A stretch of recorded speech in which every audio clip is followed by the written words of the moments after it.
બધા તો દરરોજ મોડી રાત સુધી જાગે છે, પણ આજે અચાનક એમને આટલી બધી ઊંઘ કેમ આવવા લાગી? એક દિવસ મોન્ટુ વાંદરો, હાથી, હરણ, બગીરા અને જીરાફ જંગલમાં ફરતા હતા. ત્યાં જ એમણે રસ્તામાં એક સારસને નીચે પડેલો જોયો. અરે, આ તો એક સારસ છે. લાગે છે બેભાન છે. એને જલ્દીથી ડોક્ટર સસલાની પાસે લઈ જઈએ. રામુ હાથીએ સારસને સૂંઢમાં ઉઠાવ્યો અને તેને ડોક્ટર સસલાની પાસે લઈ ગયા.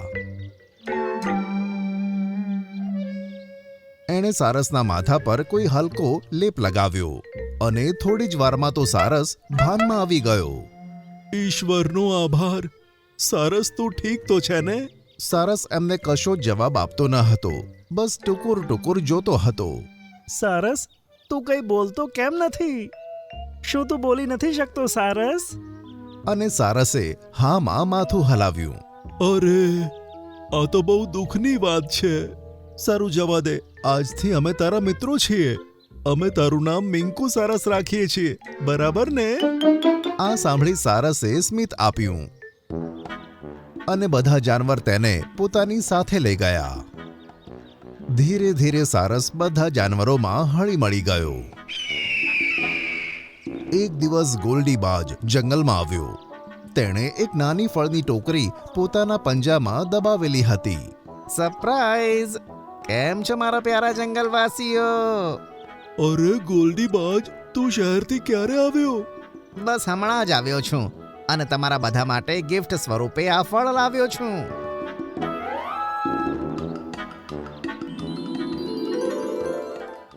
ત્યાં જ ગોલ્ડીની નજર સારસ પર પડી. આ કોણ છે? આ મિંકુ સારસ છે. થોડા સમયથી આપણી સાથે જ જંગલમાં રહે છે. બિચારો બોલી નથી શકતો. ઓ એમ, કઈ વાંધો નહીં. આપણા જંગલમાં તો બહેરા મૂંગા પણ આરામથી રહે છે. ખબરદાર ગોલ્ડી, આવું નથી કહેતા. ગોલ્ડી હસવા લાગ્યો અને સારસના મોઢા પર ઉદાસી છવાઈ ગઈ. વાહ, આ ફળ તો એકદમ તાજા છે. તો જલ્દીથી ખાઓ ને, કોની રાહ જુઓ છો? મિંકુ સારસને છોડીને બધાએ ફળ ખાધા, કારણ કે તે બાજની વાતથી ગુસ્સે હતો. એવામાં રામુ હાથીને બગાસું આવ્યું. મને તો બહુ ઊંઘ આવે છે. હા, મને પણ. ચલો, તને કાલે મળીએ ગોલ્ડી. ગુડ નાઇટ સારસ. બધા જાનવરો સૂવા માટે ત્યાંથી જતા રહ્યા. તો સારસ વિચારવા લાગ્યો, આ બધા તો દરરોજ મોડી રાત સુધી જાગે છે, પણ આજે અચાનક એમને આટલી બધી ઊંઘ કેમ આવવા લાગી? એવામાં ગોલ્ડીબાજ ખુશ થતો આકાશમાં ઉડી ગયો. આ ગોલ્ડી ક્યાં જઈ રહ્યો છે? મારે એનો પીછો કરવો જોઈએ. હવે સારસ પણ તેનો પીછો કરવા લાગ્યો. થોડી વાર પછી તેણે જોયું કે બાજ એક શિકારી પાસે ઊભો છે. સારસ સંતાઈને તેમની વાતો સાંભળવા લાગ્યો. બોલ ગોલ્ડી, શું ખબર છે? ખબર તો સારી છે ઉસ્તાદ. તમે જે ફળોમાં ઘેનની દવા ઉમેરી હતી ને, તે સારી અસર કરી ગઈ છે. એને ખાતા જ બધાને મસ્ત ઊંઘ આવી ગઈ. વાહ, એનો મતલબ છે હું મારી ચાલમાં કામયાબ થઈ જઈશ. આ ગોલ્ડી કાવતરું કરી રહ્યો છે, પણ આ સચ્ચાઈ હું બધાને કેવી રીતે બતાવું? હે ભગવાન, કાશ હું બોલી શકતો હોત. બીજા દિવસે બધા જાનવર અને પક્ષીઓ એક સાથે તળાવ કિનારે ભેગા થયા. ત્યાં જ ગોલ્ડીબાજે આવીને તેમને કહ્યું કે આજે રાત્રે મારી બર્થડે પાર્ટી છે અને તેમાં તમે બધા ઇન્વાઇટ છો. અરે વાહ, પાર્ટી? તો તેમાં બહુ જ મજા આવશે. હા બિલકુલ, તમે બધા ટાઈમસર બગીચામાં પહોંચી જજો. જરૂર ગોલ્ડીબાજ. એમ કહી ગોલ્ડી ત્યાંથી જતો રહ્યો. અરે ગોલ્ડી આટલા સારા સ્વભાવનો કેવી રીતે થઈ ગયો? સારી વાત છે ને? એ તો પહેલા બધાને હેરાન કરતો હતો, હવે સારો થઈ ગયો. આ સાંભળી સારસ મનમાં વિચારવા લાગ્યો. કાશ હું બોલી શકતો હોત તો આમને બતાવત કે ગોલ્ડી કેવી રીતે શિકારીની સાથે મળીને આમની જોડે વિશ્વાસઘાત કરે છે. રાત્રે ગોલ્ડીની બર્થડે પાર્ટીમાં બધા જંગલવાસીઓ પહોંચી ગયા. ત્યાં પહેલાથી જ ઘણા બધા ફળો રાખેલા હતા અને થોડા માંસના ટુકડા પણ. અરે વાહ, આજે તો ગોલ્ડીએ મારું શિયાળનું અને વરુનું પણ ધ્યાન રાખ્યું છે. પેલું જુઓ, ખાવામાં માંસ પણ છે. હા હા મિત્રો, મારી બર્થડે પાર્ટીને શાનદાર બનાવવાની જ હતી. હું તમારા ખાવાની વ્યવસ્થા કેમ ના કરત? પણ મારા માટે તો ફક્ત એક જ મરચું છે. મને તો 3 મરચા જોઈએ ગોલ્ડી. આજની રાત તમારી છેલ્લી પાર્ટી છે. મજાથી ખાવાનું ખાઓ અને પછી આખા જંગલ ઉપર ખાલી હું જ રહીશ, બચેલા પક્ષીઓનો રાજા બનીને. હા મીઠું, તું શરૂઆત તો કર. હું તારા માટે બીજા 2 મરચા લઈને આવું છું. આમ કહી ગોલ્ડીબાજ ત્યાંથી જતો રહ્યો અને ત્યાં જ મિંકુ સારસ ત્યાં આવી ગયો. અરે મિંકુ સારસ, સારું થયું તું આવી ગયો. ચાલ તું પણ પાર્ટી એન્જોય કર.